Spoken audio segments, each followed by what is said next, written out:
প্রিয় শিক্ষার্থীরা, আসসালামু আলাইকুম। আবারও ফেসবুক লাইভ ক্লাসে তোমাদেরকে স্বাগতম জানাচ্ছি। আজকে এই সময়ে তোমাদের জানা আছে যে আজকে আমরা ডিপ্লোমা ইন ইঞ্জিনিয়ারিং ইলেকট্রিক্যাল বিভাগ দ্বিতীয় পর্বের একটা সাবজেক্ট ইলেকট্রিক্যাল অ্যাপ্লায়েন্স, যার কোড হচ্ছে 667-22। এই সাবজেক্ট নিয়ে আলোচনা করতে যাচ্ছি। আলোচনা আমি তোমাদের সাথে থাকব মফিজুল ইসলাম, ইন্সট্রাক্টর ইলেকট্রিক্যাল বিভাগ, ঢাকা পলিটেকনিক ইনস্টিটিউট। তাহলে চলো বন্ধুরা, আজকে আমরা আমাদের আলোচনার দিকে যাই। আজকে আমরা 2 নম্বর অধ্যায় নিয়ে আলোচনা করতে যাচ্ছি। তোমাদের সবার মনে আছে অবশ্যই যে গতদিন আমরা 1 নম্বর অধ্যায় আলোচনা করেছিলাম। আজকে 2 নম্বর অধ্যায়ের শুরুতেই বুঝতেই পারছো যে আমরা ইলেকট্রিক্যাল আয়রন সম্পর্কে আলোচনা করব। ইলেকট্রিক আয়রন সম্পর্কে আলোচনা করার আগে ইলেকট্রিক্যাল আয়রন কিছুটা তথ্য জানা দরকার তোমাদের। ইলেকট্রিক্যাল আয়রনটা পৃথিবীতে ঠিক কত সালে সৃষ্টি হয়েছে বা প্রচলন শুরু হয়েছে এটা জানা যায় নাই। তবে 1808 সালের দিকে কয়লার মাধ্যমে প্লেটকে গরম করে ইলেকট্রিক আয়রনের কাজ শুরু করে। এর পরবর্তীতে সর্বপ্রথম চীন দেশে যতটুকু জানা যায় যে চীন দেশেই উত্তপ্ত তাপের মাধ্যমে কাপড়কে মসৃণ করার কাজ শুরু করে। আর ইলেকট্রিক আয়রন যেটা, এটা 1882 সালে হেনরি ডব্লিউ সিলি আবিষ্কৃত করেন, যেটা ইউএস প্যাটার্ন নাম্বার 259.054 হিসাবে প্যাটার্ন আকারে রক্ষিত আছে। উত্তর ইউরোপের বাসিন্দারা পাথর, গ্লাস, কাপড় মসৃণ করার কাজে ব্যবহার করত এটা। এরই ধারাবাহিকতায় 19বিংশ শতাব্দীর মাঝামাঝি আয়রন ব্যবহার ব্যাপক হারে শুরু হয়। এমত অবস্থায় প্রচলিত ইস্ত্রিতে তাপের উৎস হিসেবে কয়লা ব্যবহার করা হতো। পরবর্তীতে ইলেকট্রিক্যাল আয়রন ব্যবহার শুরু করে। বর্তমানে আমরা শহরে বসবাস করি যারা, ইলেকট্রিক আয়রনবিহীন কাপড় পরিধানের কথা চিন্তাও করতে পারি না। মধ্যবিত্তদের ঘরে ঘরে এখন প্রায় অটোমেটিক ইলেকট্রিক আয়রন ব্যবহার করতে দেখা যায়। এছাড়া প্রতিটি বাণিজ্যিক অঞ্চলে বাণিজ্যিক লন্ড্রি প্রচলিত আছে। কাপড় আয়রন করাকে প্রচুর লোক পেশা হিসেবে গ্রহণ করেছে। এখন আমরা আমাদের আলোচনার কন্টেন্টের দিকে একটু মনোযোগ দিই। আজকে আমাদের সিলেবাসে যে সমস্ত কন্টেন্ট আছে তা হলো define electric iron, 2 list different type of electric irons, 3 difference between an automatic iron, 4 identify different parts of an electric iron, 5 explain the operation of thermostat in an automatic iron, 6 list the possible faults and their causes and remedies of an electric iron। মোটামুটি এই 6টা বিষয় নিয়ে আমরা আজকে আলোচনা করব। তোমাদের সহজে বোঝার জন্য আজকে আমরা ক্লাস শেষে শিক্ষার্থীরা তোমরা যে জিনিসগুলো সম্পর্কে ধারণা লাভ করতে পারবা, আগে যে টপিকগুলো আমি ইংরেজিতে বলেছি এখানে আরেকটু সহজে বোঝার জন্য তোমাদেরকে বাংলাতে লিখে দেওয়া হয়েছে। অর্থাৎ আজকের আলোচনায় আমরা বৈদ্যুতিক ইস্ত্রি বলতে কি বোঝায় এটা সম্পর্কে জানার চেষ্টা করব। বৈদ্যুতিক ইস্ত্রি কত ধরনের হইতে পারে, সাধারণ এবং স্বয়ংক্রিয় ইস্ত্রির মধ্যে কি কি ধরনের পার্থক্য থাকতে পারে, বৈদ্যুতিক ইস্ত্রির কি কি অংশ হইতে পারে, বৈদ্যুতিক ইস্ত্রি কিভাবে কাজ করে, অটোমেটিক ইলেকট্রিক আয়রনে থার্মোস্ট্যাট কিভাবে তার ফাংশন বা কার্যপ্রণালী কাজকে ঘটায়, এবং সর্বশেষ যেটা আমরা দেখব একটা ইলেকট্রিক আয়রনের সম্ভাব্য কি কি ত্রুটি অর্থাৎ কি কি সমস্যা হইতে পারে সেগুলোর কারণ এবং প্রতিকার সম্পর্কে আমরা কিছু জানার চেষ্টা করব। তাহলে বন্ধুরা, এখন আমরা আমাদের মূল আলোচনা যেটা, যে আমাদের কন্টেন্ট ওয়াইজ আলোচনায় চলে যাচ্ছে। সর্বপ্রথম আমরা যেটা বলেছিলাম, ইলেকট্রিক আয়রন বলতে কি বোঝায়।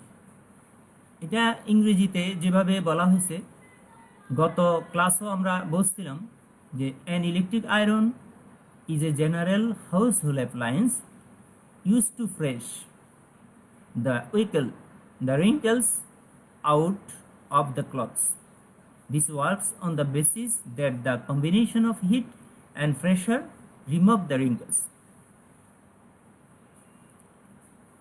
ইংরেজি কথাটা যদি আমরা বাংলাতে বলতে যাই তাহলে এভাবে বলতে হয়, ইলেকট্রিক আয়রনটা হচ্ছে একটা বাসাবাড়িতে ব্যবহৃত ডিভাইস যেটা কাপড়কে মসৃণ করার জন্য ব্যবহার করে।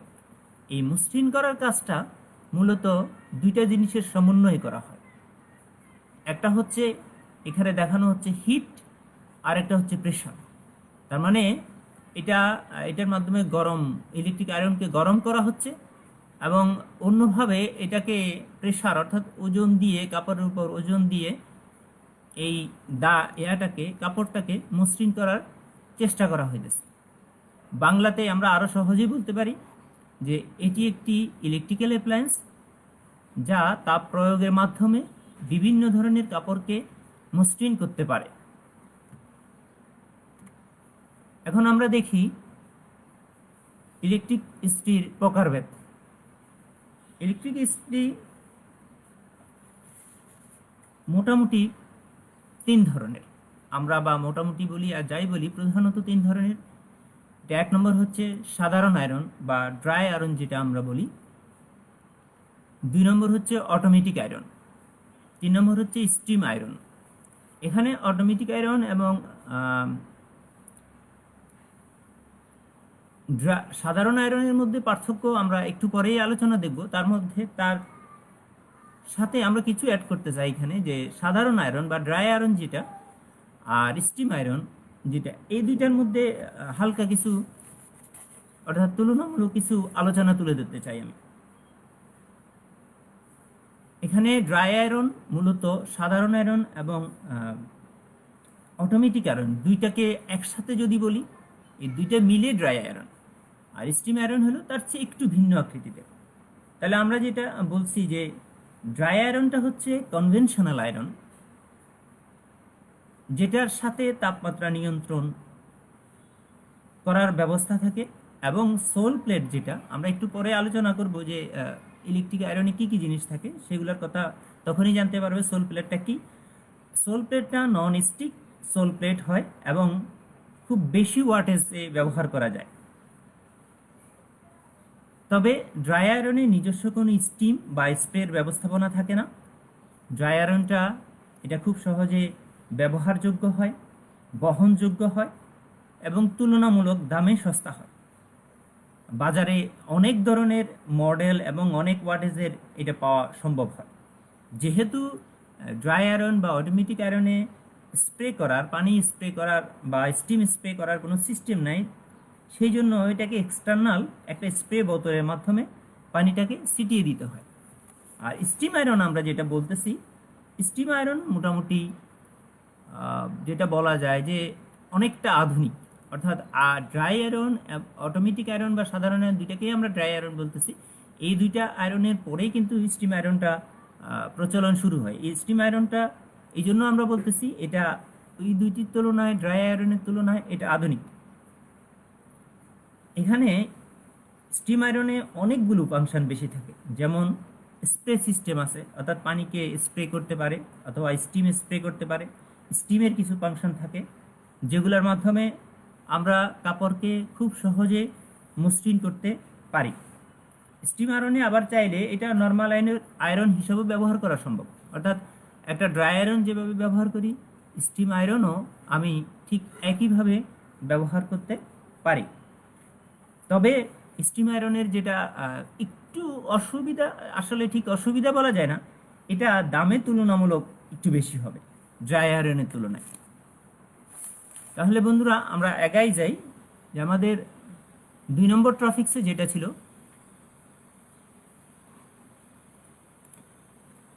সাধারণ ও স্বয়ংক্রিয় ইস্ত্রির মধ্যে পার্থক্য, অর্থাৎ একটা অর্ডিনারি এবং অটোমেটিক আয়রনের মধ্যে পার্থক্য। তাহলে আমরা কি কি পার্থক্য দেখতে পারি?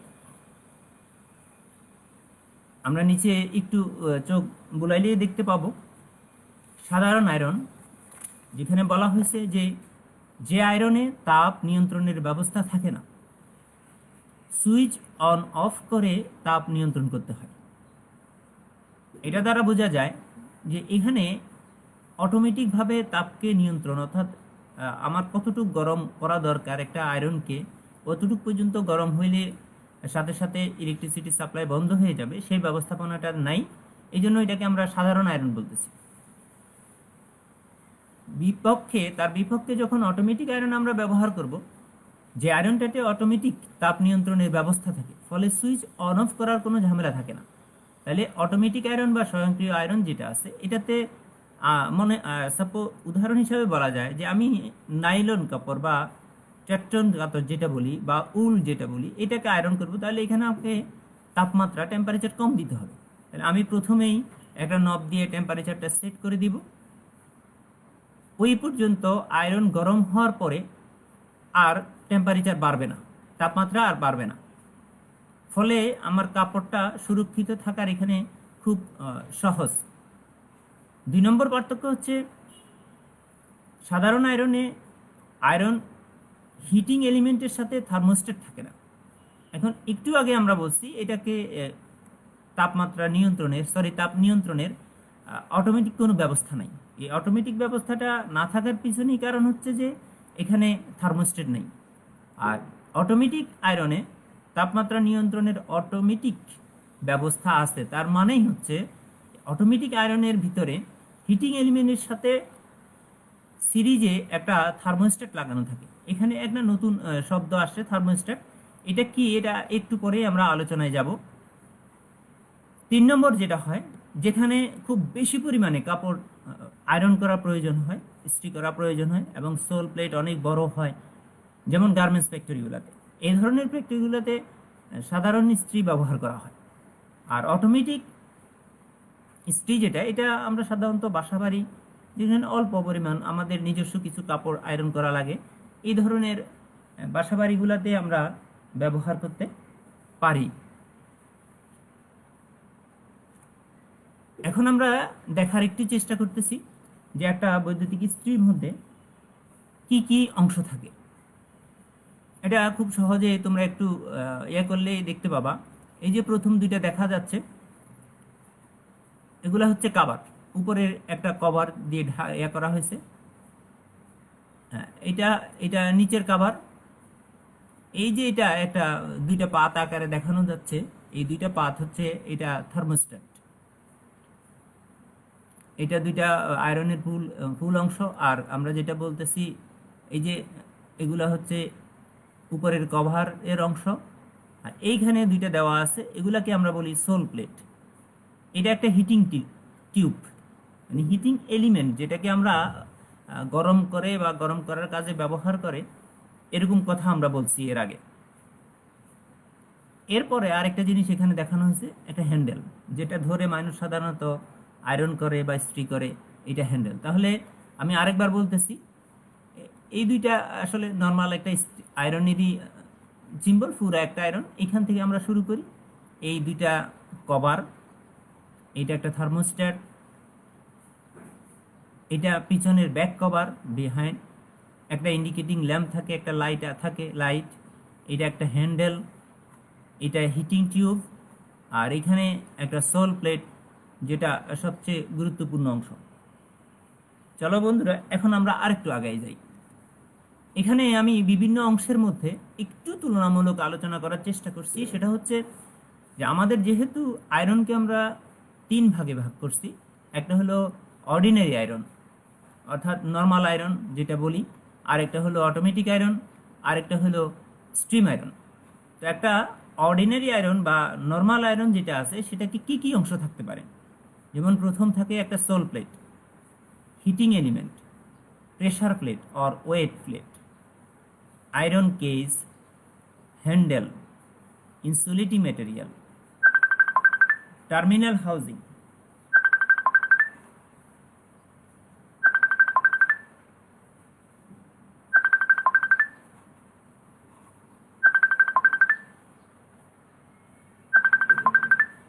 এরপরের অংশ আছে আমাদের থার্মোস্ট্যাট,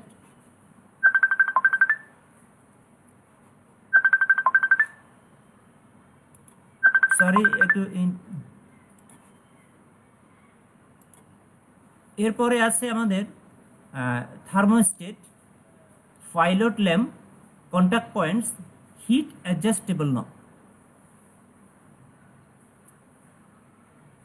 এইখানে যেটা আমি বলতে চাচ্ছিলাম, সরি টু ডিস্টার্ব, বাহির থেকে একটা ফোন আসার কারণে একটু ডিস্টার্ব হলো।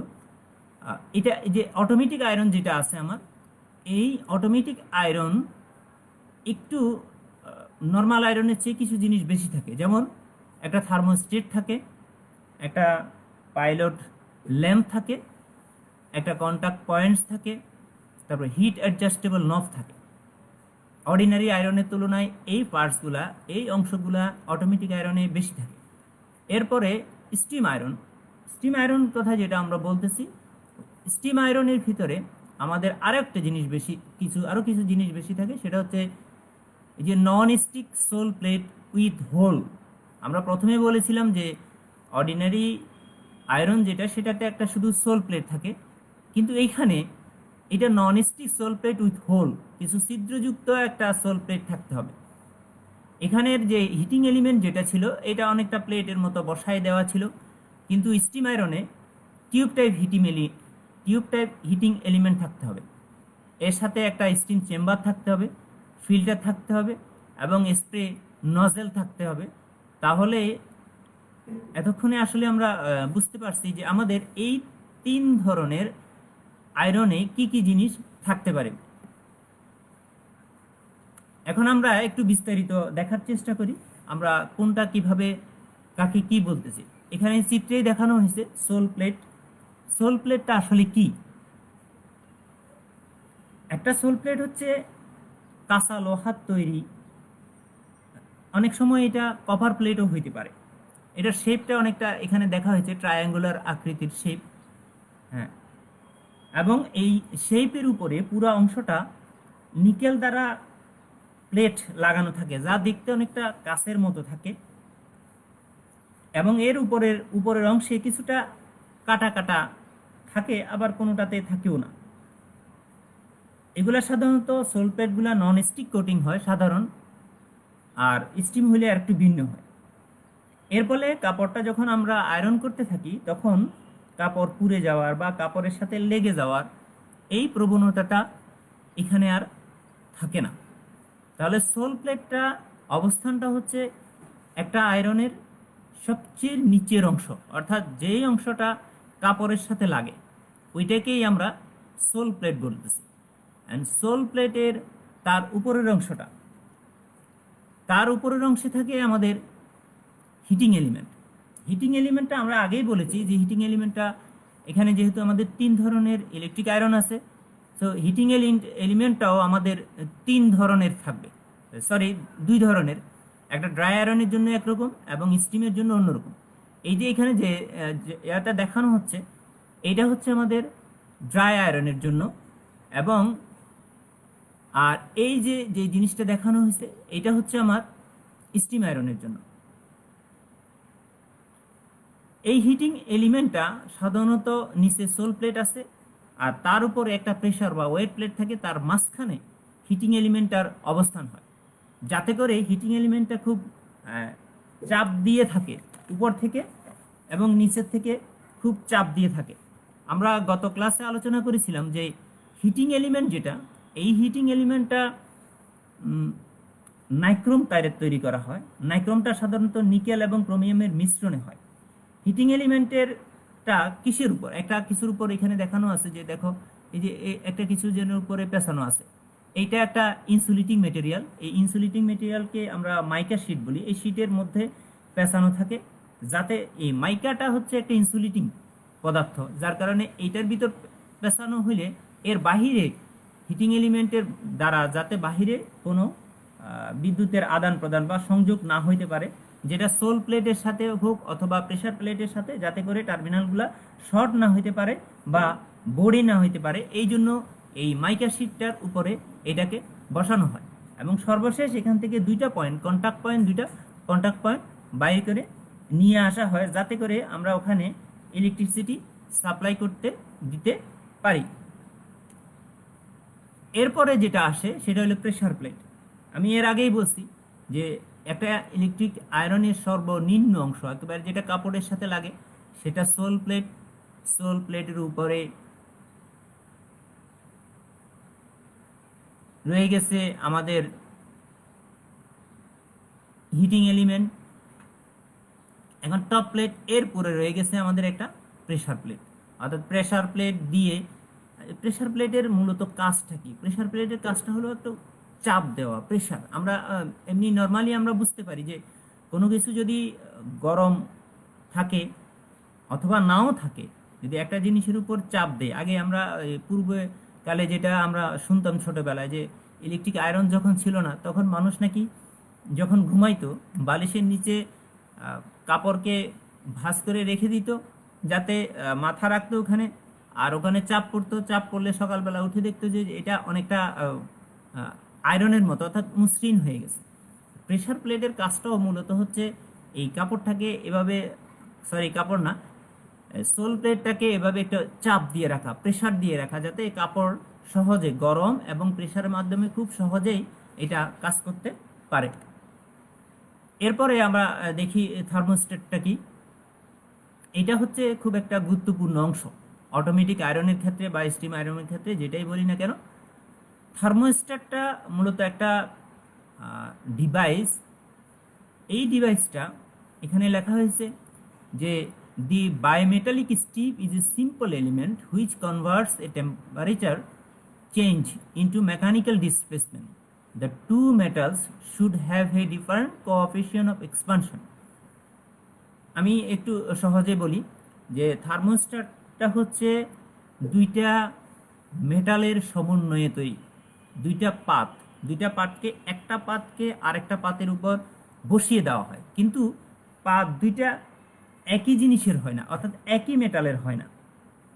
দুইটা পাত দুই মেটালের হয়ে থাকে। দুই মেটালের যদি দুইটা পাত হয়ে থাকে, তাহলে এখানে যখন আমি তাপ দিব তখন দুইটা মেটাল তাপমাত্রা ভিন্ন ভিন্ন হবে এবং একরকম হইতে পারবে না।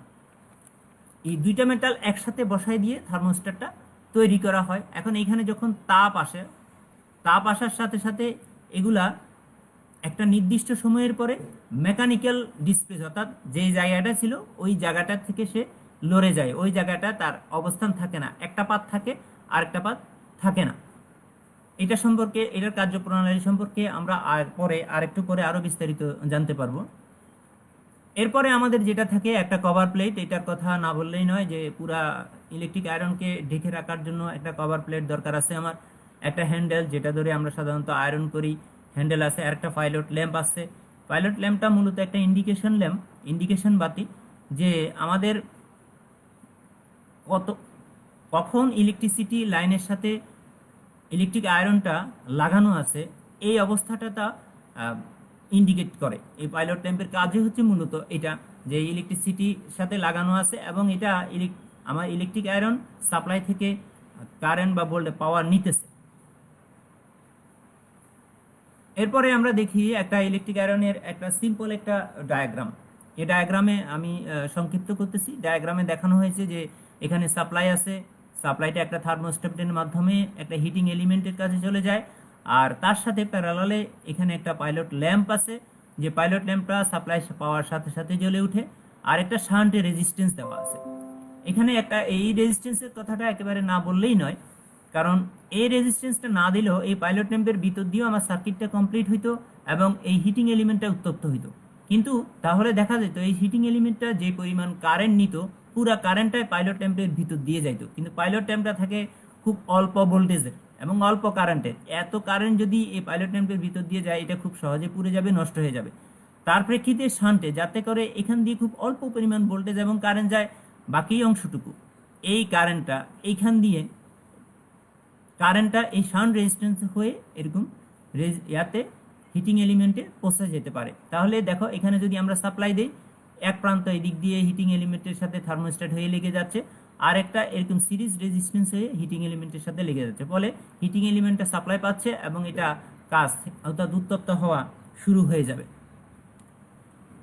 তাহলে বেসিক প্রিন্সিপালটা কি এখানে দাঁড়াচ্ছে? সেটা দাঁড়াচ্ছে যখনই আমরা একটা ইলেকট্রিক আয়রনে ইলেকট্রিসিটি পাস করাইতেছি একটা ওয়্যারের ভিতর দিয়ে, এই ওয়্যারটা অর্থাৎ হিটিং এলিমেন্টটা গরম হচ্ছে এবং এই হিটিং এলিমেন্টটা গরম হওয়া, হিটিং এলিমেন্টটা বসানো আছে একটা সোল প্লেটের উপরে।